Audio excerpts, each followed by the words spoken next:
আপনি মাজারে গিয়া জিয়ারত করলে মাজার পূজা আখ্যা দেন, আর মূর্তির সামনে গিয়া আপনারা ওই যে হিন্দুদের গীতা পাঠ করেন, মূর্তির সামনে গিয়া আল্লাহর শুকরিয়া আদায় করেন, এটা কি পূজা হয় না?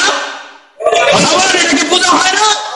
আর আল্লাহর ওলিদের মাজারে গিয়া জিয়ারত করা নবীর সুন্নাত। জিয়ারত করা কার সুন্নাত? নবী জান্নাতুল বাকিতে গিয়ে জিয়ারত করেছেন, নবী শিক্ষা দিয়েছেন জিয়ারত করো। নবীর সুন্নাত যদি জিয়ারত হয়, মাজারে গিয়া জিয়ারত করলে যদি তুমি মাজার পূজা বলে আখ্যা দাও, আর তুমি মন্দিরে গিয়া মন্দির পাহারা দাও, মন্দিরের মূর্তি পাহারা দাও, মূর্তির সামনে গীতা পাঠ করো, সারা রাত ভর লাঠি নিয়ে মূর্তি পাহারা দাও, তুমি মূর্তি পূজারী, তুমি মূর্তি পূজারী, ওই ওলিদের দুশমন।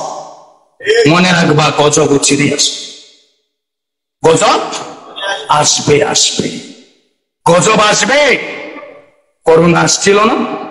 করোনা কি আসে নাই? কোন করোনা আসছে, কারণ আল্লাহর ওলিদের ইজ্জতের উপর যখন আঘাত আসে, আল্লাহর ওলিরা যখন সহ্য করতে পারে না, তখন আমার আল্লাহ তো নিজে বলেছেন, লা খাউফুন আলাইহিম ওয়ালা হুম ইয়াহজানুন, লা খাউফ, তাদের কোনো ভয় নাই। আরে বেটা, উপরের মাজার ভেঙে দিলে কি আর তার হইব? সে তো আল্লাহর কাছে। কথা বলে না?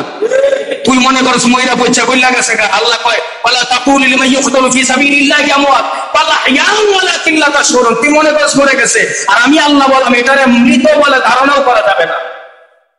আল্লাহর ওলিরা মরে গেছে এই কথা চিন্তাও করা যাবে না। আর কথা আল্লাহ বুঝে আসে না কেন? তোমার শায়েখ যা বলে তাই রাইট, তোমার শায়েখে যা বলে তাই রাইট, কারণ তুমি শায়েখ পূজারী। তুমি কি পূজারী? শায়েখ পূজারী।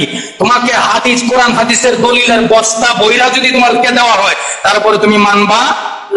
এখানে হেদায়েত নাই, এখানে কি নাই? হেদায়েত নাই। তোমার শায়েখ যেটা বলে এটাই রাইট, কোরআন হাদিস মানতে রাজি না।